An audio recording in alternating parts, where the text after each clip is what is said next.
In what ways can governments assist private schools during this period? For getting support from government, we hope that we'll have the government getting to see how important, how crucial education is.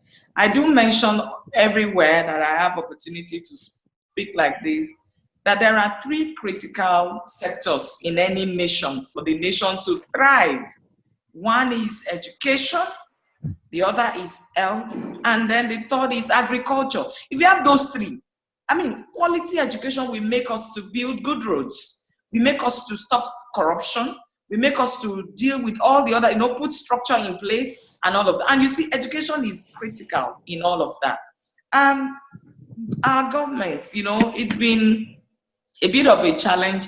Sometimes, if I want to support government in this matter, I want to speak on both sides of the mouth if I was allowed. One, we have always asked government to support private schools.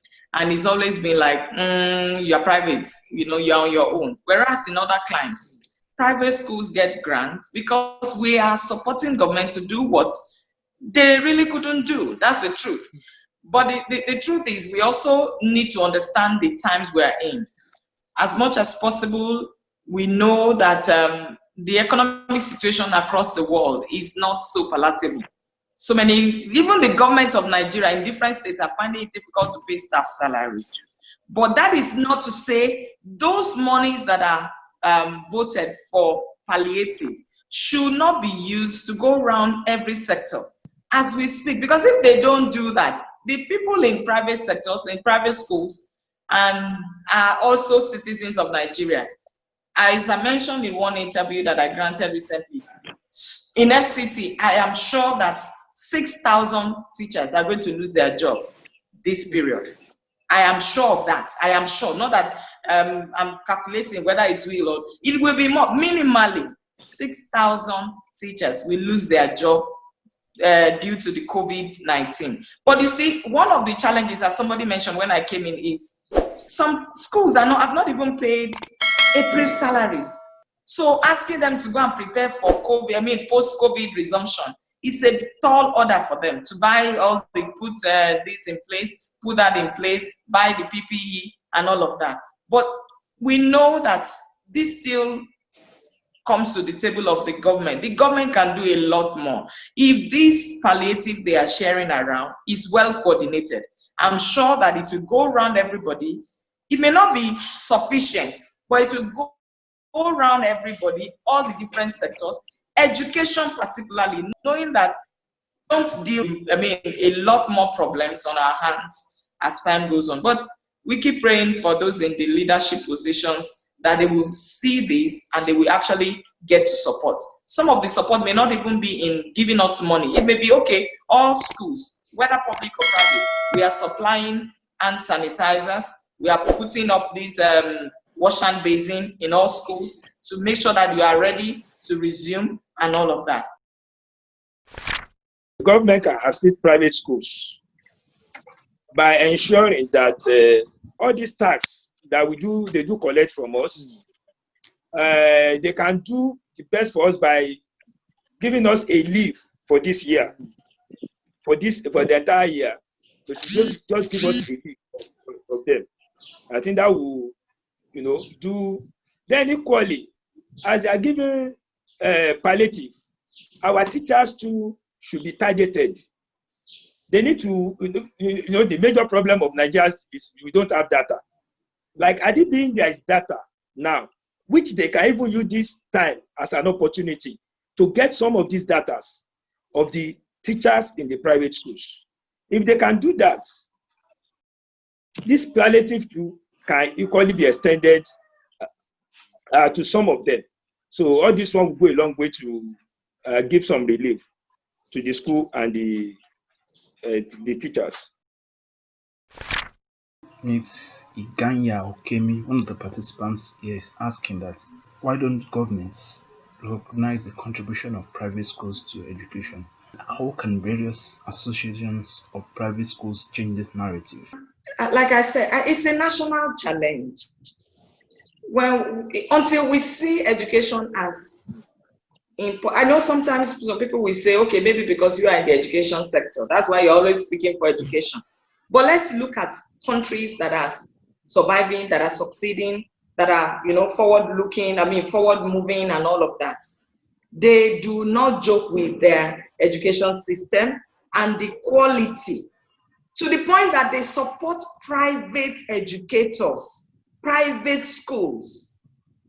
You understand? Because they know that private schools are there to, if a parent decides, okay, I want my children in private schools, it means that that parent see maybe something, maybe the school is close by, or there are some other stuff the school is offering that maybe some of the government schools are not offering.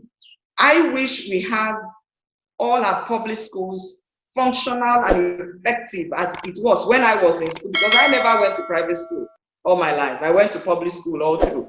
It was very good at my time. But we know how it is now. But you see, the point is we need government to understand those in authority, as well as even the regular citizen of Nigeria. Because I realize that it's not even just those in government or those in the education authorities that do not understand this.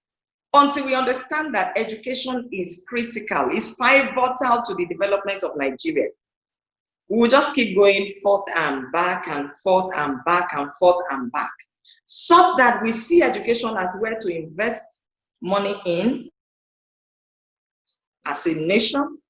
We see those that are offering support programs to education, like those in the private sector, as pivotal also to the development of Nigeria. When we see that happen, we realize that Nigeria will indeed move forward. Now, to the question of what the bodies are doing.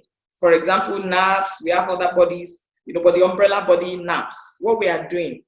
As much as we have the power, we keep encouraging our members to put in their best. You see, this COVID-19 pandemic has brought a lot of things on the front burner to make even schools that are called private to tighten our seatbelts.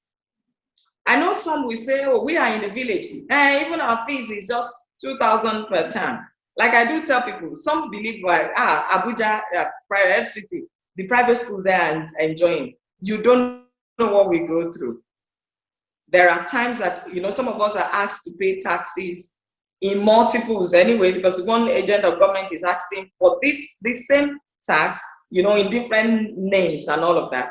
And you see an average school paying close to per annum. Average, I'm talking about schools, at the low, not the bottom level, but maybe at the medium level, having to pay taxes and charges that are running into hundreds of thousands per annum. These are schools that maybe they're more than annual turnover may not be more than like 10 million naira. And then if that school is going to pay, so you can imagine what I'm talking about. So for us as education bodies, for those of us that are, in the private sector especially, what we are emphasizing is that we should look at offering quality at our level, and it is possible. We should not say because my school is charging 10,000 per term as school fees, then it is just going to be wishy-washy. We can have the basic minimum that is quality enough at even that level. And of course, it can graduate based on what we are doing, based on what we charge, based on the location, based on what we also offer. But the bottom line is every private school, the quality of delivery should not be minimized at all. We should keep looking at it. Some are saying, okay, this COVID pandemic, we don't have access to internet. And there are things you can do at your level that is also good enough for the children at your level. So we are saying we keep drumming that to the ears of all our members. Please put in your best. And so many suggestions are out there. There are also so many, webinars and meetings and trainings that we have done since the lockdown to support our members to give their best. What is important that all of us are talking about, why we are even all here, is because of the Nigerian child under our care. And we cannot afford to say because they pay little fees. They can't get learning. Learning is not about quality of teaching content. It's about it's not about the quantity, rather. It's about the quality.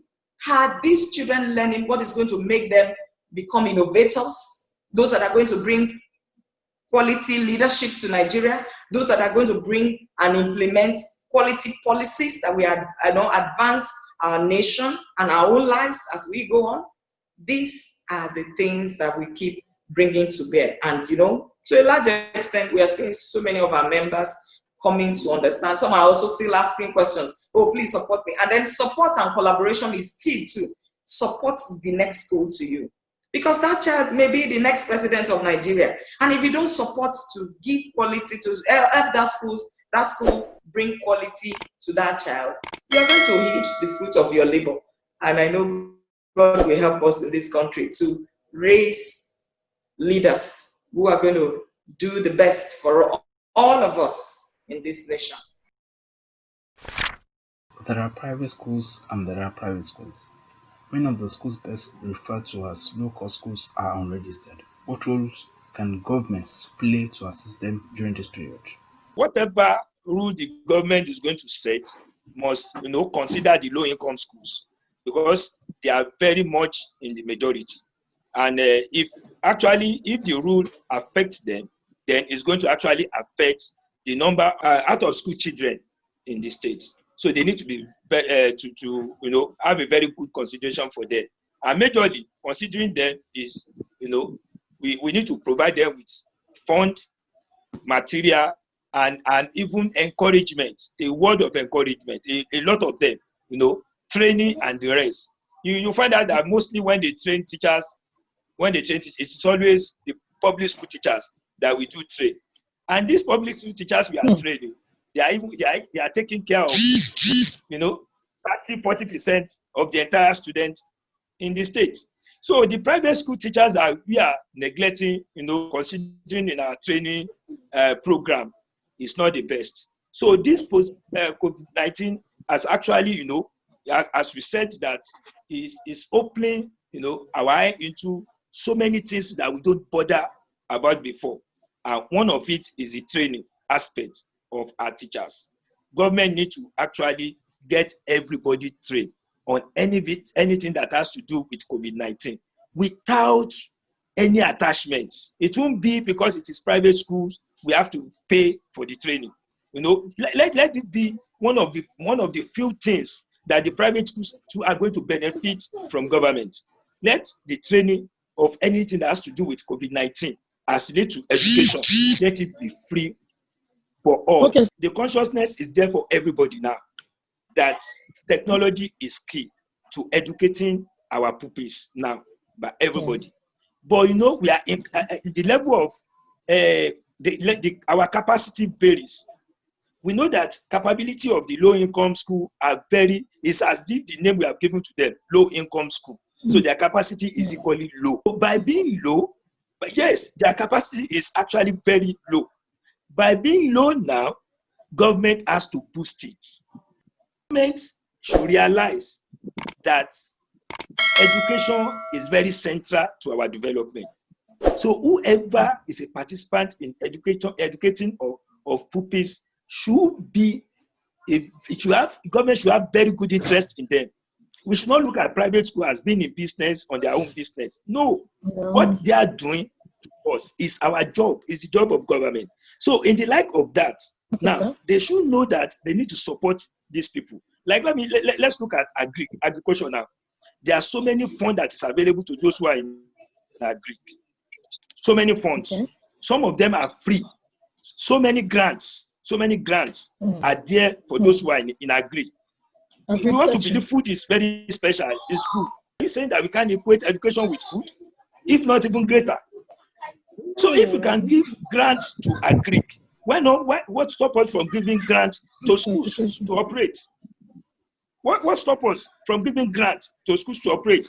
What stops us from giving a free loan, free interest loan that will not be attached anything? A revolving loan. Let us have a revolving loan. Yes. Let us have a revolving loan for all these schools. Stone is available. It's very, very important. Then secondly is engagement. And you have to engage the teachers because they are human beings. So where in the case some schools don't want to even pay the teachers, so that will affect them in many ways, not just them alone, affect the family, the children, and every other thing. So I think